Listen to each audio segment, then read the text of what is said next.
Welcome back, Life Science learners, to the next segment of today's lesson. We've just focused on the hormones. We've looked at what they play, their roles. Now we're going to try and understand the negative feedback mechanism behind these. Essentially, how do these hormones coordinate their function? Let's understand the concept of negative feedback as an overview before we get into understanding how these hormones interact with each other. An important concept that we need to look at is homeostasis. There will be significantly explained better in a section later on when we do the endocrine system, but it's important that we understand what homeostasis is at the moment. Homeostasis is the tendency to resist change and to maintain a stable, relatively constant internal environment. I often refer to it as simply as a process of maintaining a constant internal environment. Let's try and understand the importance of this. We know that the hormones tend to fluctuate.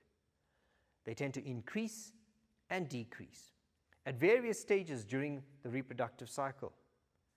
How does this balance maintain? It's through a process called negative feedback. And so we see the relationship between hormones where some hormones increase, causing a decrease in the other, and likewise an increase in another hormone causing a decrease in one hormone. So that concept can be illustrated using this illustration here. So we know that there are stimulation that can cause a certain receptor to increase the release of a hormone, and we see that that hormone has an effect, and that effect brings about a balance. And we know that this balance that we require is important for the optimal functioning of an organism. So when we look at the concept of homeostasis, we need to look at the concepts around the negative feedback and the positive feedback mechanisms. Let's try and understand what negative feedback and positive feedback actually try and establish in an organism. So when we look at negative feedback, we see that it brings about conditions back to normal whenever they start to become too extreme or higher than normal. We also know that the positive feedback will cause a condition to return back to normal, especially when there's an increase in extremity. So the mechanism around homeostasis is essentially the two mechanisms either responding to an increase or responding to a decrease. And the idea is to be able to bring that balance back in the body, and that balance is homeostasis. So in order for us to understand the hormonal control of the menstrual cycle, it is important that we graphically illustrate this process. So the graph shows the relationship between the ovarian cycle and the uterine cycle, as well as the interaction of the hormones in each cycle. Let us pause and reflect at the graph. When you look at this graph, on the x-axis we have time plotted in days from day 0 to day 28, and essentially this is the first day when menstruation starts. We also see that this graph illustrates the thickness of the endometrium. It shows you the different ovarian hormones, which are estrogen as well as progesterone. We also see the release of the hormones from the pituitary gland, which are LH and FSH, and we look at the relationship of that to the development within the ovary and the formation of the follicle. So when we look at this, we get a broad sense of the various different interactions between the hormones in the ovary as well as the hormones from the pituitary gland. Now I'm going to pause at this point and reflect specifically on what happens between days 1 to 14. Now guys, the pituitary gland secretes FSH, which again stimulates the development of the primary follicle into the mature Graafian follicle. When we look at this graph, let's try and identify FSH. So we see that at the start of the cycle, the FSH levels decrease, and as they increase, you find that the development of the follicle up here tends to increase in size. So as we mentioned, the follicle stimulating hormone stimulates the development of the primary follicle. And as that primary follicle develops, we see the level of estrogen increasing. And that's the relationship between the estrogen being produced by this developing follicle. I'm going to pause at that, and we're going to need to reflect on the next concept.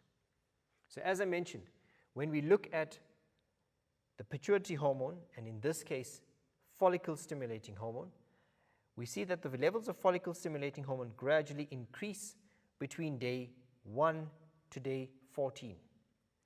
This in turn causes the development of the primary follicle into what we call a mature Graafian follicle.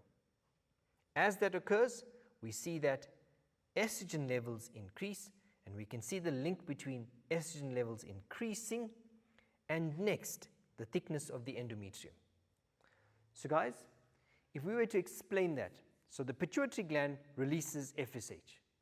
The follicle stimulating hormone targets the primary follicle. That follicle gradually develops, and as it develops, it releases a hormone called estrogen. As estrogen is released, we find that the lining of the endometrium begins to thicken or become more vascular. So these are the events that occur from day 1 to day 14. Right, so the developing follicle secretes more estrogen, and this estrogen stimulates the development of the endometrium tissue, resulting in it becoming thickened or more vascular. Estrogen, on the other hand, inhibits the release of FSH so that only one follicle can mature at a time. So what we notice is that as the estrogen levels increase, we see that there is a decrease in the levels of FSH. And this is a mechanism to ensure that a single follicle develops. So the development of this follicle causes an increase in estrogen, and that in turn suppresses or has a negative impact, suppressing the level of FSH so that a single egg develops.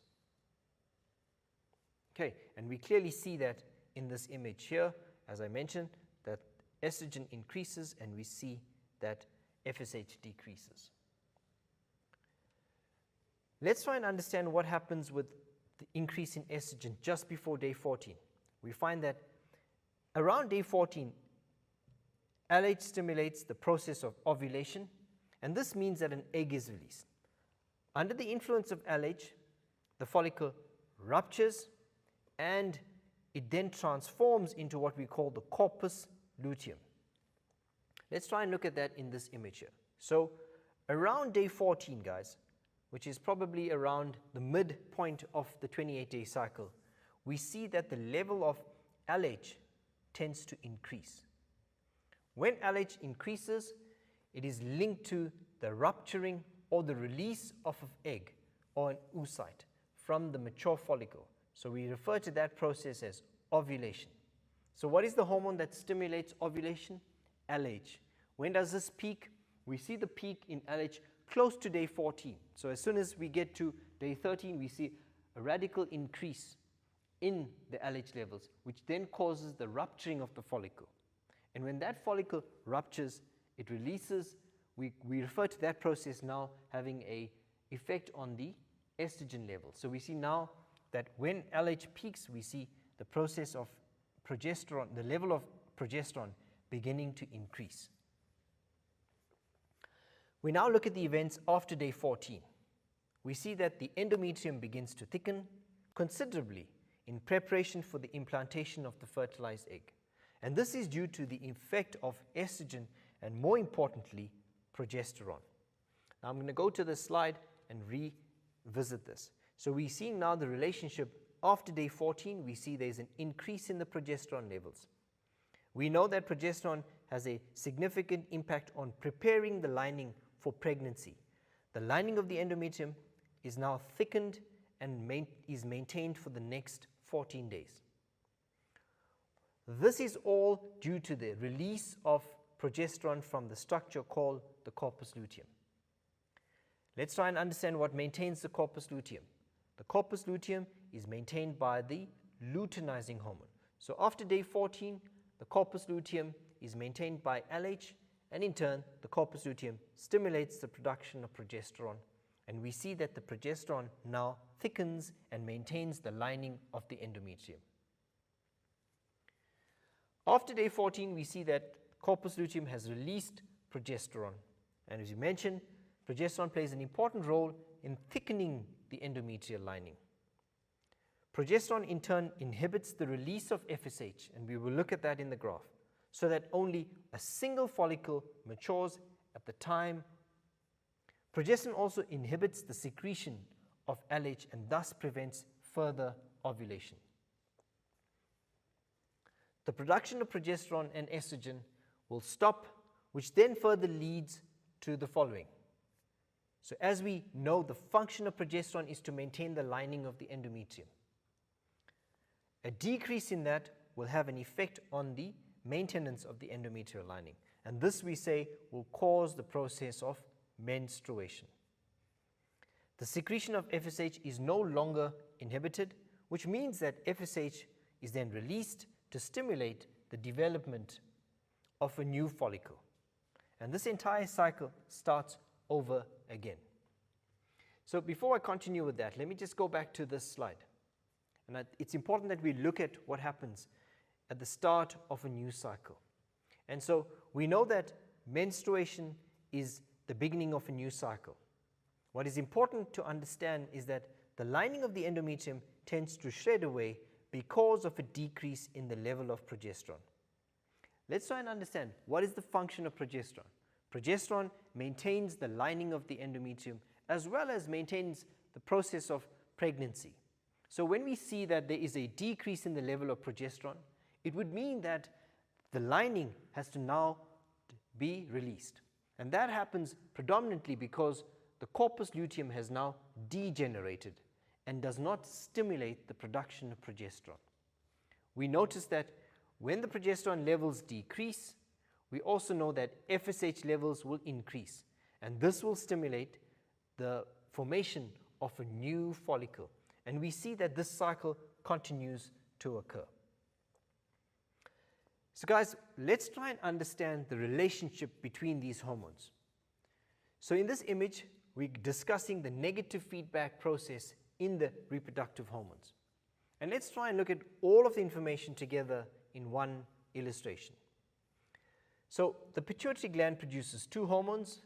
It produces firstly FSH, and we see these solid lines indicating the stimulation of a hormone. The follicle stimulating hormone targets the development of a primary follicle into what we refer to as a mature Graafian follicle. As that follicle develops, we know that it stimulates the release of estrogen. When estrogen levels peak, it inhibits or stops the level of FSH. We know that estrogen now acts on the endometrium, causing the lining of the endometrium to thicken. However, we also need to recognize that around day 14, the luteinizing hormone levels increase, and when luteinizing hormone level increases, we see that it begins to target the corpus luteum. When it targets the corpus luteum, it will cause a process of ovulation. This in turn will mean that the corpus luteum then releases progesterone. As the levels of progesterone increase, it will then inhibit the secretion of FSH, which will stop the production of a new egg. And we refer to that as the negative feedback. So the negative feedback of progesterone stops FSH levels and hence stops the production of a new egg. However, we know that if fertilization does not take place, we'll find that the level of progesterone decreases because the corpus luteum has degenerated. When that level decreases, we see the levels of FSH then increasing, and we see FSH now starting to act on a new follicle. And so this process continues to occur on a cyclic basis. So guys, we've looked at the function of these hormones. We've looked at the concept of how negative feedback occurs. It's important that we recognize that FSH stimulates the primary follicle developing. When the primary follicle develops, it develops and matures into a Graafian follicle. During that process, estrogen is released, and that estrogen goes into the uterine lining, thickening the uterus. As we mentioned, around day 14, LH levels peak, and when LH levels peak, FSH levels would have decreased. LH then causes the rupturing of a follicle, and we refer to that process as ovulation. What is left now is the corpus luteum, and the corpus luteum will then stimulate the ovary to produce progesterone. Progesterone levels then increase and then thicken the endometrial lining, and this is what maintains the thickness of the endometrium. Should a female fall pregnant, the corpus luteum continues to produce progesterone, maintaining the lining of the endometrium. However, if there is no sperm present and no fertilization, we see that the corpus luteum degenerates, causing a decrease in progesterone, and this in turn will cause the lining of the endometrium to be shredded, and refer to that as menstruation. And this starts the process all over again with a new cycle starting with FSH levels increasing. So guys, it's been a lesson where we've looked at the function of these hormones and how they maintain the process of ovulation, menstruation, as well as the changes that occur both in the endometrium as well as in the ovary. You guys have done well. You've paid attention. Wish you well. Take care. Be safe.